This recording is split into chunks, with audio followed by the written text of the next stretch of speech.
Hello बच्चों, आज से इस चैनल पे फिजिक्स का क्लास स्टार्ट हो रहा है। क्लास 12th का फिजिक्स स्टार्ट हो रहा है। एक तरह से आप इसको क्रैश कोर्स बोल सकते हैं। क्रैश कोर्स स्टार्ट हो रहा है। इसमें आपको वही क्वेश्चंस का प्रिपेयर कराया जाएगा जो आपके एग्जाम के लिए बेनिफिट हो, जो आपके एग्जाम में आए क्वेश्चन और आपका फिजिक्स में अच्छा से अच्छा तैयारी हो, है ना। तो बहुत सारे बच्चे ने अपना पढ़ाई स्टार्ट कर दिए होंगे और कुछ बच्चे ने लास्ट में जाके हड़बड़ा जाते हैं कि मैं अभी तक ये छूट गया, वो नहीं पढ़े, अब क्या करना है। तो टेंशन की बात नहीं है, बस आज से आप हमारे चैनल से जुड़े रहेंगे और अपना फिजिक्स में अच्छे से अच्छे मार्क्स लाएंगे। तो क्लास 12th का फर्स्ट चैप्टर है इलेक्ट्रोस्टैटिक्स। इलेक्ट्रोस्टैटिक्स यानी कि विद्युत स्थितिकी। इलेक्ट्रोस्टैटिक्स क्या है, विद्युत स्थितिकी क्या है? यह जो है भौतिक विज्ञान की वह शाखा है जिसके अंतर्गत हम रेस्ट आवेश, विराम आवेश के बारे में अध्ययन करते हैं और उनके प्रॉपर्टीज के बारे में अध्ययन करते हैं। इसमें क्या है, इस विद्युत स्थितिकी जो है इलेक्ट्रोस्टैटिक, इसमें हम रेस्ट आवेश के बारे में पढ़ते हैं। Rest charge,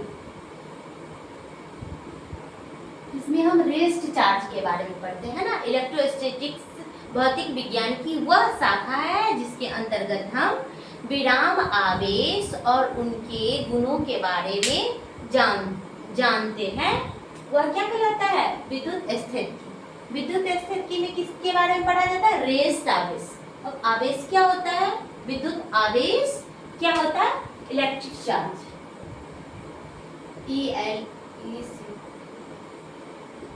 electric charge. Electric charge क्या हुआ? विद्युत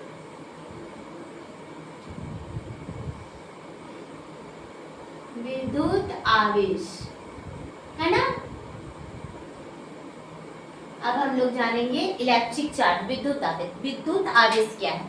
विद्युत आवेश किसी वस्तु का वह गुण है जो अपने चारों ओर विद्युत क्षेत्र और चुंबकीय क्षेत्र उत्पन्न करता है या उसका अनुभव कराता है। उससे क्या कहते हैं? इलेक्ट्रिक चार्ज, विद्युत आवेश। तो विद्युत आवेश क्या है? विद्युत आवेश किसी वस्तु का वह गुण है जो अपने चारों ओर क्या करता है? विद्युत क्षेत्र उत्पन्न करता है या उसका अनुभव कराता है। वो क्या कहलाता है? Electric charge. तो हम क्या लिखेंगे?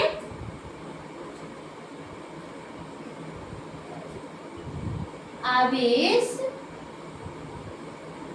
आवेश किसी वस्तु का, आवेश किसी वस्तु का वह गुण है,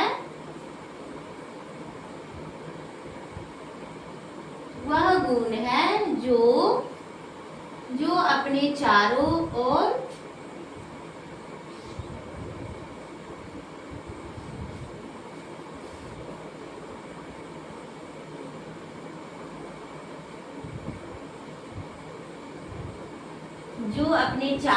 विद्युत क्षेत्र तथा चुंबकीय क्षेत्र, चुंबकीय क्षेत्र का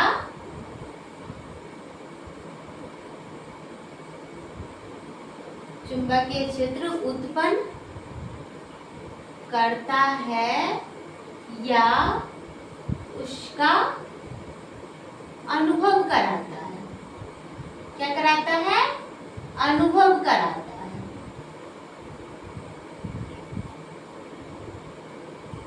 क्या लिखे हम लोग? आवेश किसी वस्तु का वह गुण है जो अपने चारों ओर विद्युत क्षेत्र तथा चुंबकीय क्षेत्र उत्पन्न करता है या उसका अनुभव कराता है। क्या कहलाता है? इलेक्ट्रिक चार्ज, विद्युत आवेश कहलाता है ना। विद्युत इसको क्या चीज से डिनोट करते हैं? विद्युत आवेश को क्या चीज से डिनोट करते हैं? इसे कैपिटल क्यू या स्मॉल क्यू से सूचित करते हैं।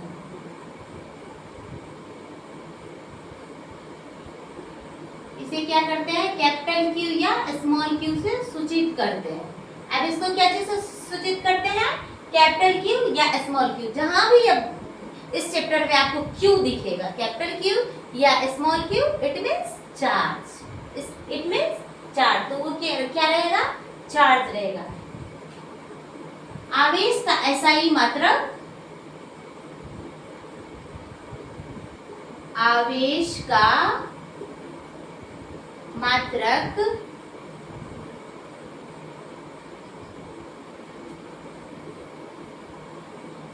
एम्पियर सेकेंड, आवेश का मात्रक एम्पियर सेकेंड होता है, जिसे कूलॉम कहते हैं, जिसे कूलॉम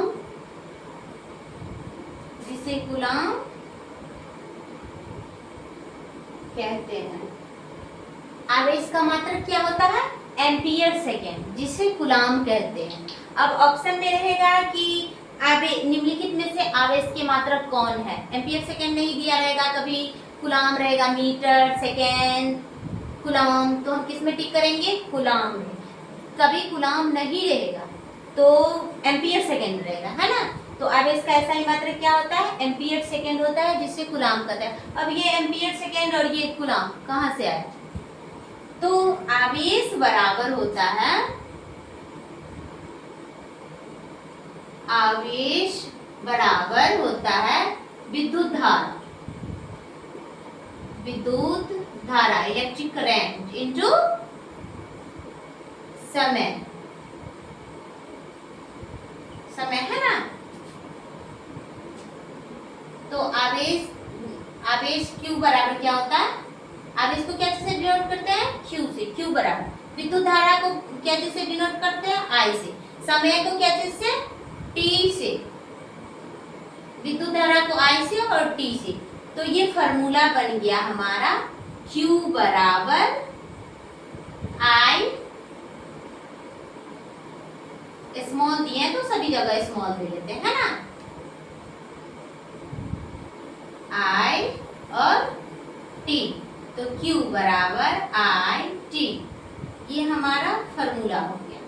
इसी फॉर्मूला से ये आया एम्पियर सेकेंड। अब देखिए आवेश का मात्रक क्या होता है, एम्पियर सेकेंड, जिसको क्या कहते हैं, कूलॉम कहते हैं। तो आवेश का मात्रक कूलॉम बराबर विद्युत धारा, I क्या है, इलेक्ट्रिक करंट, I क्या है, इलेक्ट्रिक करंट। इसको क्या चीज में मापते हैं, इलेक्ट्रिक करंट को एम्पियर में, क्या चीज में मापते हैं, एम्पियर में। और टाइम को क्या चीज में मापते हैं, सेकेंड में। तो आया ना, कूलॉम बराबर एम्पियर सेकेंड। तो आवेश का जो मात्रक होता है एम्पियर सेकेंड होता है, जिसको क्या कहते हैं, कूलॉम कहते हैं, जिसको क्या कहते हैं, कूलॉम कहते हैं। यहाँ हो जाएगा एक कूलॉम बराबर 1 एम्पियर इंटू 1 सेकेंड।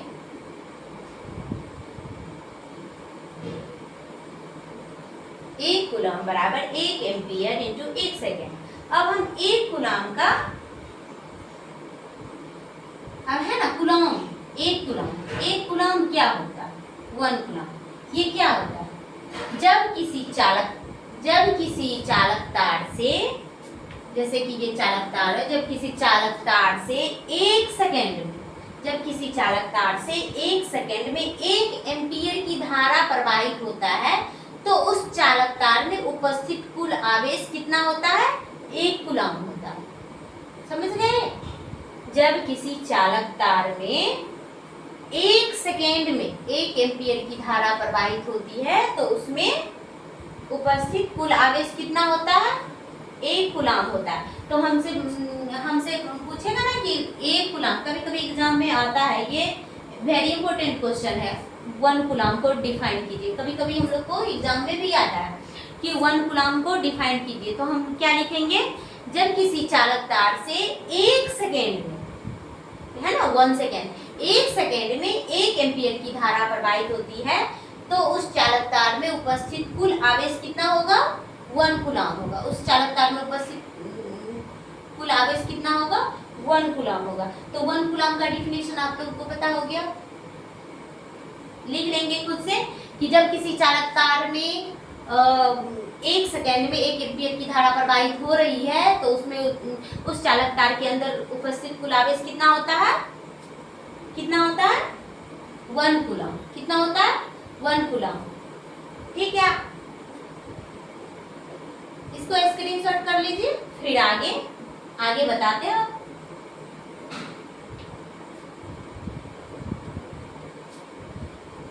सभी लोग ने कर लिया होगा स्क्रीनशॉट।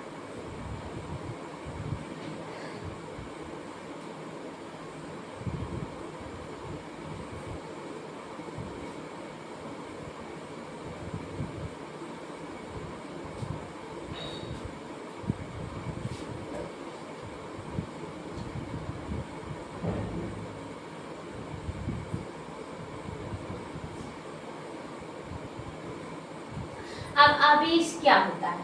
आवेश का मात्रक हमने जान लिया, एम्पियर सेकेंड होता है। अब इसकी बीमा जानते हैं। आवेश का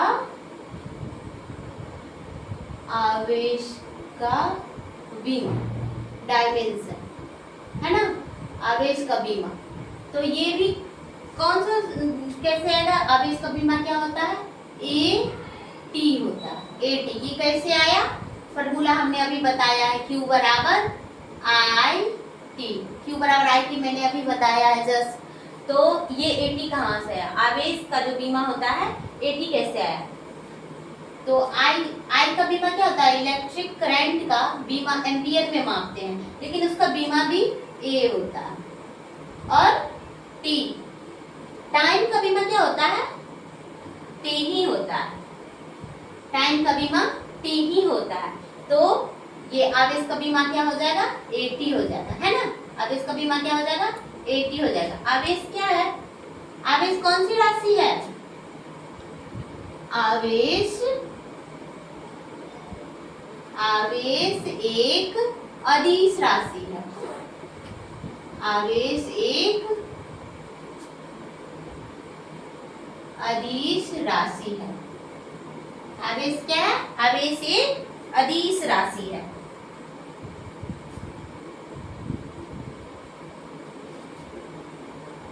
अब इसका सीजीएस मात्रक हम जानते हैं। ये तो मात्रक हो गया, है ना।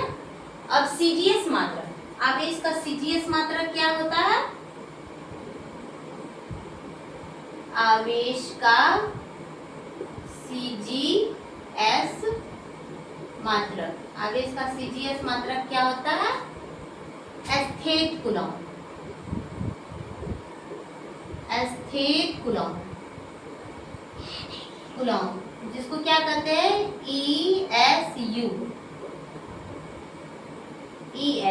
आवेश का जो है सीजीएस मात्रक क्या होता है? स्थिर कूलम। इसको क्या कहते हैं? ESU, यानी कि इलेक्ट्रोस्टैटिक यूनिट। इसको क्या लिखेंगे?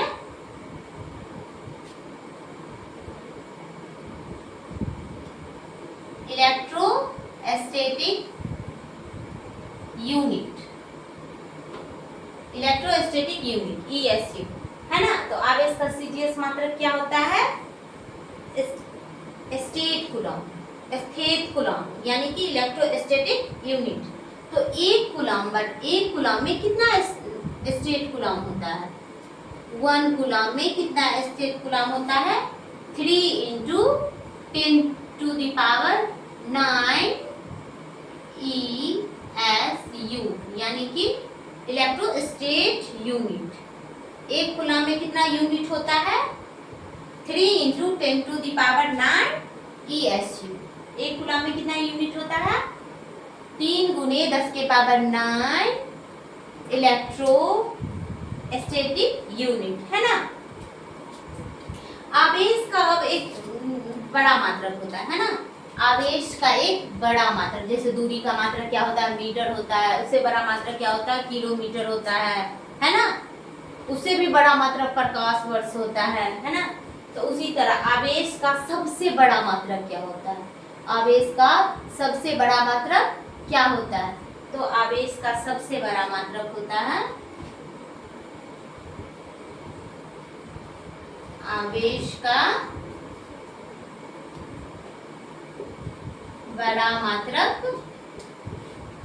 आवेश का बड़ा मात्रक फैराडे होता है।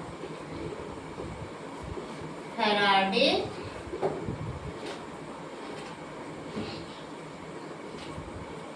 होता है ना। आवेश का सबसे बड़ा मात्रक क्या होता है? फैराडे होता है। एक फैराडे, 1 फैराडे, है ना। एक फैराडे में कितना कूलॉम होता है? एक फैराडे में कितना कूलॉम होता है? 96,500 कूलॉम होता है। आवेश का सबसे बड़ा मात्रक क्या होता है? फैराडे होता है। और एक फैराडे बराबर क्या होता है? 96,500 कूलॉम होता है। एक फैराडे बराबर क्या होता है? 96,500 कूलॉम होता है। तो अभी हम लोग ने क्या करा? आवेश। आवेश तो आवेश क्या है? एक बार रिवीजन कर लेते हैं। आवेश क्या है? आवेश किसी वस्तु या किसी पदार्थ का वह गुण है जो अपने चारों ओर विद्युत क्षेत्र या चुंबकीय क्षेत्र उत्पन्न करता है या उसका अनुभव कराता है। क्या कहलाता है? आवेश कहलाता है, इलेक्ट्रिक चार्ज कहलाता है। आवेश का मात्रक क्या होता है? एम्पियर सेकेंड होता है, जिसे क्या कहते हैं? कूलॉम कहते हैं। जिसे क्या कहते हैं? कूलॉम कहते हैं। एम्पियर सेकेंड और कूलॉम कैसे आया? Q बराबर IT, फॉर्मूला बताए, Q बराबर IT, आवेश बराबर विद्युत धारा इंटू समय, है ना। फॉर्मूला बताए थे Q बराबर IT। तो अब आवेश का बीमा, इसका बीमा डायमेंशन, डायमेंशन क्या होता है? विद्युत धारा का डायमेंशन कितना होता है? विद्युत धारा का डायमेंशन कैसे होता है? A होता है। और टाइम का डायमेंशन कितना होता है? T। आवेश का सीजीएस मात्रक, आवेश का सीजीएस मात्रक क्या होता है? Aesthete Coulomb, ESU, electrostatic unit. आवेश का सीजीएस मात्रक क्या होता है? Aesthete Coulomb, electrostatic unit. और एक कूलॉम में कितना इलेक्ट्रोस्टैटिक यूनिट रहता है? एक कूलॉम में कितना इलेक्ट्रोस्टैटिक यूनिट रहता है? 3 × 10⁹ ESU, इलेक्ट्रोस्टैटिक यूनिट। यानी कि एक कूलॉम में 3 × 10⁹ इलेक्ट्रोस्टैटिक यूनिट होता है। आवेश का सबसे बड़ा मात्रक, आवेश का सबसे बड़ा मात्रक क्या होता है? फैराडे होता है। और एक फैराडे किसके बराबर, कितने कूलॉम के बराबर होता है? एक फैराडे 96,500 कूलॉम के बराबर होता है। एक फैराडे कितने के बराबर होता है? 96,500 कूलॉम के बराबर। अब हम लोग क्या पढ़ेंगे? टाइप्स ऑफ चार्ज, यानी कि चार्ज के प्रकार। और अच्छा, आवेश का खोज किस वैज्ञानिक ने किया था? आवेश का खोज किस वैज्ञानिक ने किया था? बेंजामिन फ्रैंकलिन ने। आवेश का खोज किस वैज्ञानिक ने किया था? बेंजामिन फ्रैंकलिन ने। ये सीजीएस मात्रक स्टेट कूलॉम होता है, जिसको फ्रैंकलिन भी कहा जाता है। कहीं कहीं आवेश का मात्रक फ्रैंकलिन भी रहता है ना। तो आप लोग इसको स्क्रीनशॉट ले लीजिए, फिर आगे बढ़ाते हैं।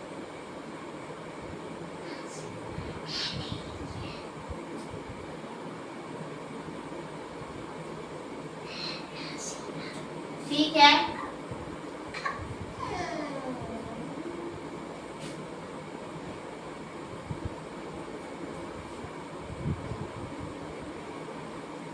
अब हम क्या पढ़ेंगे? Types of charge.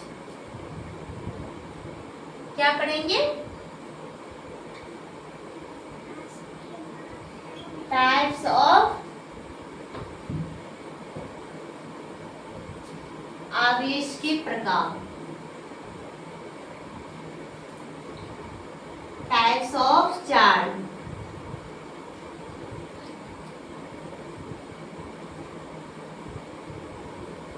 क्या पढ़ेंगे? टाइप्स ऑफ चार्ज, आवेश के प्रकार। आवेश कितने प्रकार के होते हैं, है ना। तो आवेश कितने प्रकार के होते हैं, ये जानने से पहले हम लोग कुछ जान लेते हैं।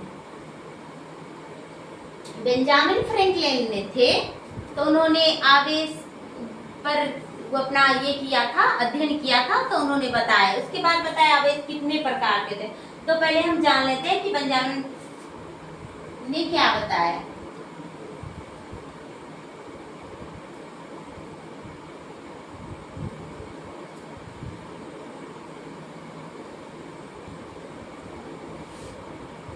ये क्या बना रहे हैं आप लोग गेस कीजिएगा, है ना।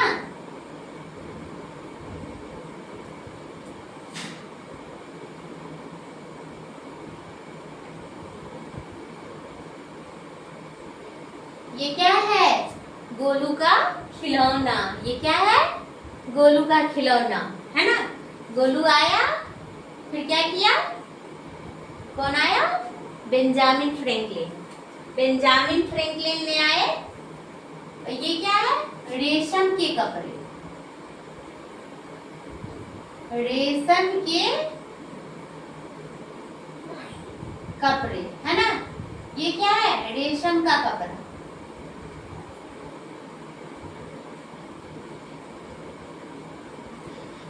और ये क्या है, ये क्या है, कांच की छड़, कांच की छड़। ये कांच की छड़ है और ये रेशम के कपड़े हैं। ये क्या है, बिल्ली की छाल, बिल्ली की छाल। सोचो बिल्ली की छाल कहाँ से है, बिल्ली पकड़ के एक्सपेरिमेंट नहीं करने लगा। इतना भी सोचना कि बिल्ली ये मिल सकता है, मार्केट में मिल सकता है ना।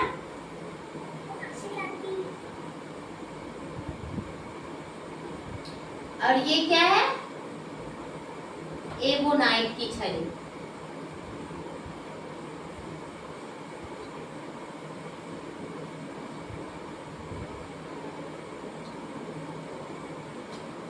बेंजामिन फ्रैंकलिन ने कांच के दो छड़ को रेशम के कपड़े पे रगड़ा, है ना। बेंजामिन फ्रैंकलिन ने कांच के छड़ को रेशम के कपड़े पे रगड़ा, है ना। जैसे कि हम क्या है, रेशम का कपड़ा पहने हुए हैं, रेशम का कपड़ा है, तो हम क्या करेंगे, कांच के छड़ को कपड़े पे रगड़ेंगे। तो क्या हुआ, कांच के छड़ का जो भी इलेक्ट्रॉन था वो किसमें चला गया, रेशम के कपड़े में। कांच के छड़ में जो भी इलेक्ट्रॉन था वो कहाँ चला गया, रेशम के कपड़े में। तो ये क्या हो गया, इस पे पॉजिटिव चार्ज हो गया। इसका इलेक्ट्रॉन ही ना नेगेटिव होता है, तो इलेक्ट्रॉन सारा इसमें चला गया। जब कांच के दो छड़ को, बेंजामिन फ्रैंकलिन ने एक्सपेरिमेंट किया कि जब कांच के दो छड़ को रेशम के कपड़े से रगड़ा तो कांच के छड़ के जो इलेक्ट्रॉन थे वो रेशम के कपड़े में चले गए। तो कांच का छड़ क्या हो गया, धन आवेशित हो गया, पॉजिटिव चार्ज इस पे हो गया। तो उन्होंने देखा कि दोनों धन आवेशित हो गया और इसमें क्या हो रहा है, एक दोनों के बीच क्या हो रहा है, रिपल्सन, प्रतिकर्षण, यानी कि रिपल्सन, है ना।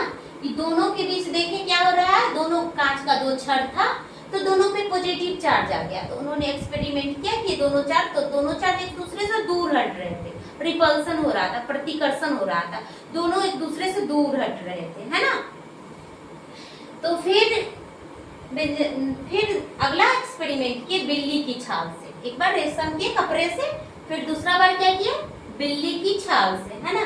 तो बिल्ली की छाल से एक्सपेरिमेंट किए, किससे, एबोनाइट की छड़े से।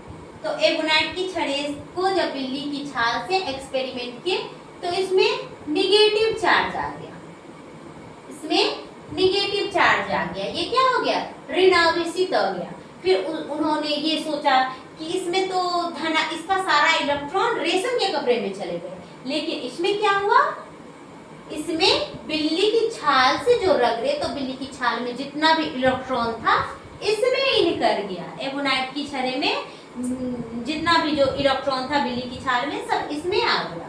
तो ये ऋण आवेशित, जिसमें इलेक्ट्रॉन आता है ना वो ऋण आवेशित हो जाता है, जिससे इलेक्ट्रॉन जाता है, जिससे इलेक्ट्रॉन चला गया वो पॉजिटिव चार्ज हो जाता है। तो इससे इलेक्ट्रॉन रेशम के कपड़े में चले गए थे तो ये पॉजिटिव चार्ज हो गया, धन आवेशित हो गया था छड़। एबोनाइट की छड़े हैं तो इसको बिल्ली की छाल से जब रगड़ा गया तो क्या पाए कि ये एबोनाइट की छड़े जो है ऋण आवेशित हो गए। फिर उन्होंने गेस किया कि दोनों में क्या हो रहा है, तो इन दोनों में फिर रिपल्सन होने लगा, फिर प्रतिकर्षण होने लगा, फिर ये दोनों के बीच क्या होने लगा, प्रतिकर्षण होने लगा। प्रतिकर्षण होने लगा, रिपल्सन, इन दोनों के बीच में रिपल्सन होने लगा। फिर क्या किए, अगली बार एक कांच की छड़ लिए, एक कांच की छड़ लिए और एक किसकी छड़ लिए, एबोनाइट की छड़ लिए। एक कांच की छड़ लिए और एक एबोनाइट की छड़ लिए, और एक कांच की छड़ एक एबोनाइट की छड़, दोनों को आपस में रगड़ा तो क्या पाया, एक में एक धनावेशित हो गया और एक ये तो कांच की छड़ जो है धनावेशित था और ये एबोनाइट की छड़ ऋणावेशित। दोनों को जब आपस में रगड़े तो ये क्या हुआ, अट्रैक्शन हुआ। इसमें क्या हुआ, आकर्षण हुआ, है ना। इसमें क्या हुआ, आकर्षण हुआ, अट्रैक्शन, है ना। अट्रैक्शन, आजकल लोगों में भी अट्रैक्शन हो रहा है। तो फिर उन्होंने सोचा कि यहाँ जब समान आवेश है ना, सेम चार्ज के बीच क्या हो रहा है, रिपल्सन हो रहा है, प्रतिकर्षण हो रहा है। यहाँ पॉजिटिव चार्ज है, दोनों छड़ यहाँ पॉजिटिव चार्ज से, तो क्या हो रहा था, प्रतिकर्षण हो रहा था, रिपल्सन हो रहा था, दोनों एक दूसरे से दूर जा रहे थे। फिर यहाँ उन्होंने देखा कि दोनों छड़ निगेटिव है, दोनों तो सेम है ना, सेम कास्ट के दोनों है, तो दोनों में भी क्या हुआ, प्रतिकर्षण होने लगा। दोनों फिर एक दूसरे से, कहा जाता ना कि एक जंगल में दो शेर नहीं रहते हैं, वही बात था। तो ये दोनों शेर था, दोनों में क्या हुआ, झगड़ा होने लगा, दोनों एक दूसरे से दूर जाने लगा। तो उन्होंने ये पाया कि सेम आवेश के बीच प्रतिकर्षण होता है और डिफरेंट चार्ज के बीच क्या होता है, अट्रैक्शन, आकर्षण होता है। सेम के बीच क्या, सेम चार्ज के बीच क्या होता है, रिपल्सन, प्रतिकर्षण, और डिफरेंट, है ना, यहाँ डिफरेंट चार्ज के बीच क्या होता है, आकर्षण, अट्रैक्शन होता है। उन्होंने देखा कि दोनों छड़ जो थी आपस में चिपक रहे थे, अट्रैक्शन हो रहा था, है ना। तो उन्होंने बताया कि आवेश का प्रकार, अब यहाँ से आप सोच सकते हैं आवेश कितने प्रकार के होते हैं, है ना। आवेश कितने प्रकार के होते हैं, दो प्रकार के होते हैं। आवेश कितने प्रकार के होते हैं, दो प्रकार के। कौन सा, एक धनावेशित आवेश और एक ऋणावेशित आवेश। यहाँ पे हम लिख देते हैं आवेश दो प्रकार के होते हैं। आवेश दो प्रकार के होते हैं, कौन कौन, एक में आ गया धन आवेशित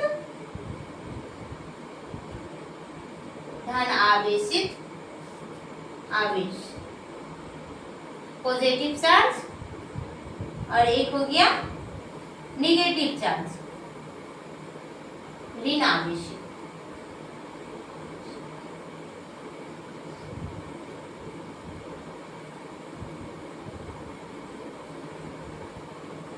इंग्लिश में लिख दे, पॉजिटिव चार्ज, धन आवेश,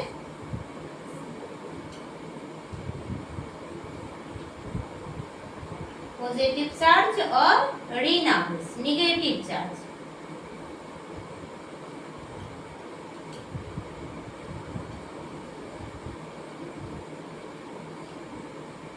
तो उन्होंने क्या बताया, आवेश कितने प्रकार के होते हैं, आवेश दो प्रकार के होते हैं। कौन कौन, धन आवेशित आवेश और ऋण आवेशित आवेश। ये आवेशित नहीं, धन आवेश और ऋण आवेश। आवेशित वस्तु को लिखा जाता है ना। क्या था, धन आवेश, इसको क्या बोलेंगे, धन आवेश और ऋण आवेश। धन आवेश क्या हो, पॉजिटिव चार्ज, और ऋण आवेश नेगेटिव चार्ज। और पॉजिटिव चार्ज में क्या बोलेंगे, जब कोई वस्तु अपना इलेक्ट्रॉन दूसरे वस्तु को देता है तो वो वस्तु क्या हो जाता है, दिया वो वस्तु नहीं, जो वस्तु, जैसे कि एक वस्तु है ना, तो ये अपना इलेक्ट्रॉन किसी और वस्तु को दे दिया, है ना, तो ये क्या हो गया, धन आवेश, पॉजिटिव चार्ज हो गया, तो ये वस्तु पॉजिटिव हो गया, है ना। जब कोई वस्तु किसी दूसरे वस्तु से इलेक्ट्रॉन लेता है, जब कोई वस्तु किसी दूसरे वस्तु से इलेक्ट्रॉन लेता है तो वो क्या हो जाता है, ऋण आवेश। तो वो वस्तु क्या हो जाता है, ऋण आवेशित वस्तु। जब वस्तु अपना इलेक्ट्रॉन दूसरे को देता है तो वो पॉजिटिव चार्ज होता है। जब कोई वस्तु किसी दूसरे वस्तु से इलेक्ट्रॉन लेता है तो वो क्या हो जाता है, निगेटिव चार्ज हो जाता है। तो ये समझ गए, आवेश दो प्रकार के होते हैं, कौन कौन, धन आवेश, ऋण आवेश, है ना। तो आप इसको स्क्रीनशॉट ले लीजिए, फिर आगे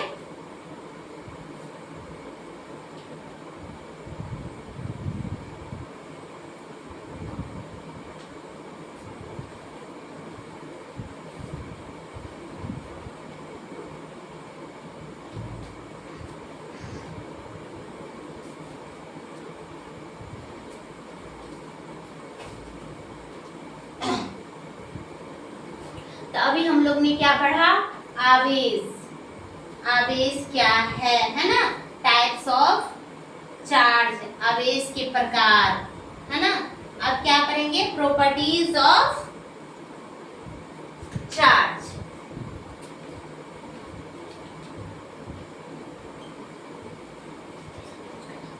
properties of charge, properties of charge, आवेश के गुण।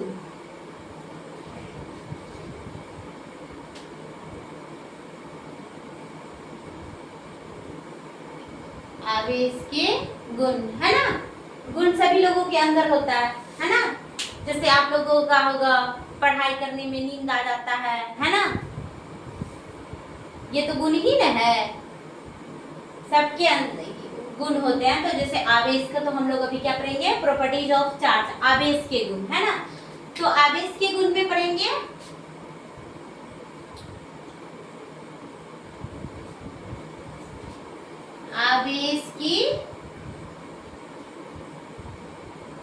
आवेश की निश्चितता।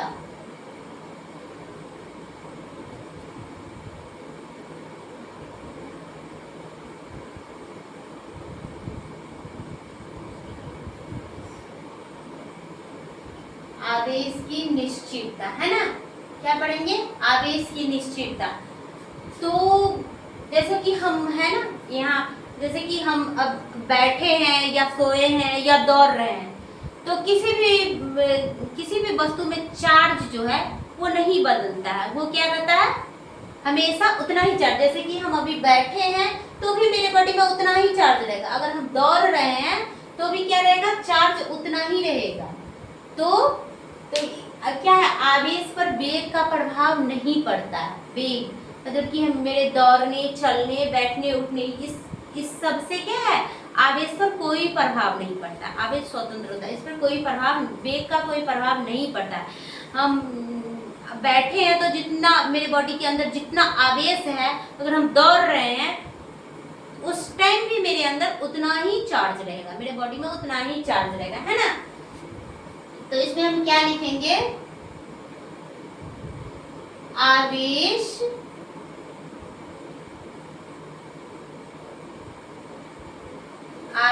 पर बस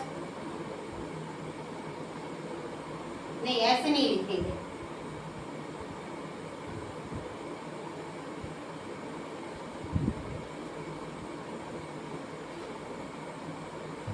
आवेश वस्तु के वेग से, आवेश वस्तु के वेग से प्रभावित नहीं होता है। आवेश वस्तु के वेग से प्रभावित नहीं होता है ना। वेग मतलब कि हम गति कर रहे हैं या बैठे हैं तो भी हमारा जो चार्ज होगा वो कांस्टेंट रहेगा। तो यहाँ Q रेस्ट, आवेश जो है विराम अवस्था में उतना ही होगा जितना आवेश गतिमान में होगा, मूविंग, है ना। हिंदी में लिख देते हैं, आवेश जो है जितना विराम में होगा, किसी वस्तु का आवेश जितना विराम में होगा उतना ही आवेश किस में होगा, जब वस्तु गतिमान, जब वस्तु गतिमान। तो इस पॉइंट को समझ गए। आवेश पर किसी वस्तु के वेग, आवेश वस्तु के वेग से प्रभावित नहीं है, प्रभावित नहीं होता। आवेश किसी वस्तु के वेग से प्रभावित नहीं होता है ना। तो किसी वस्तु का आवेश रेस्ट में जितना है उतना ही मूविंग में रहेगा, यानी कि जितना विराम अवस्था में किसी वस्तु का आवेश है उतना ही आवेश उस वस्तु को गतिमान होने पे भी उतना ही आवेश रहेगा, है ना।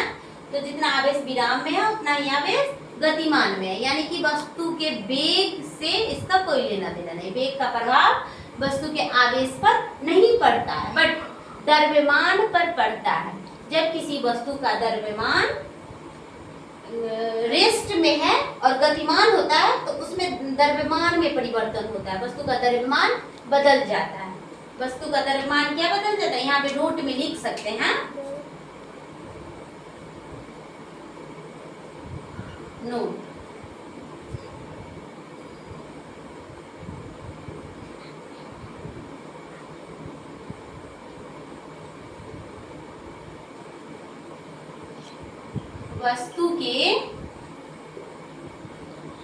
वस्तु के वेग में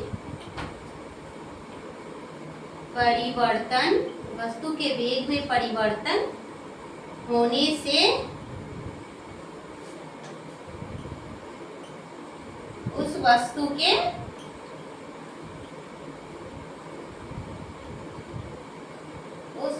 के द्रव्यमान में भी परिवर्तन होता है, उस वस्तु के द्रव्यमान में भी परिवर्तन होता है।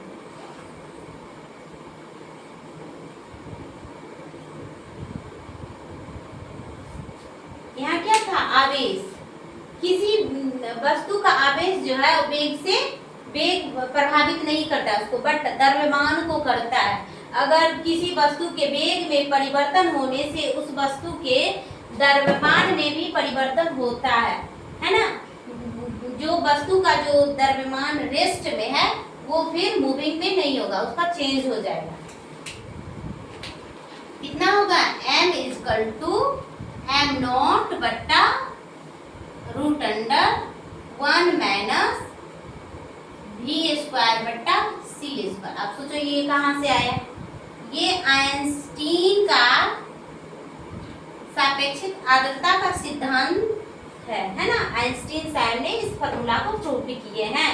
तो m क्या हो जाएगा, किसी वस्तु का गतिमान में द्रव्यमान, m जहां m बराबर क्या हो जाएगा, वस्तु का गतिमान में द्रव्यमान, m नॉट बराबर वस्तु का रेस्ट में द्रव्यमान, और ये v क्या हो जाएगा, प्रकाश का चाल, प्रकाश की चाल। v क्या हो जाएगा, वस्तु का वेग, और c क्या हो जाएगा, प्रकाश की चाल। जैसे कि यहाँ हम लिख ही देते हैं,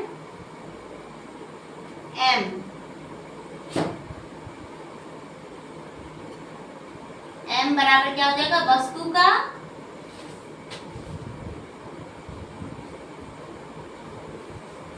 गतिमान में द्रव्यमान,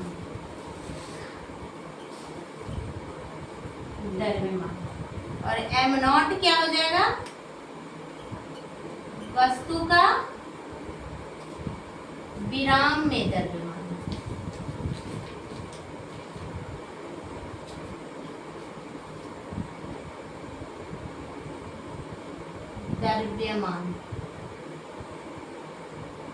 और v क्या हो जाएगा, वस्तु का वेग।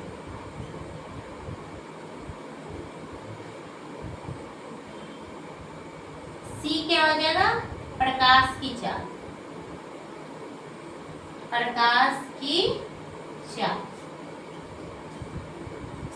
तो ये जब किसी वस्तु को आवेश, अगर वस्तु को गतिमान किया जाए तो उसके आवेश पे कोई प्रभाव नहीं पड़ेगा, लेकिन द्रव्यमान पे प्रभाव पड़ता है ना। जब वस्तु को गतिमान किया जाता है तो उसका जितना रेस्ट में द्रव्यमान है उतना नहीं रहता है, गतिमान होने के बाद उसका द्रव्यमान चेंज हो जाता है।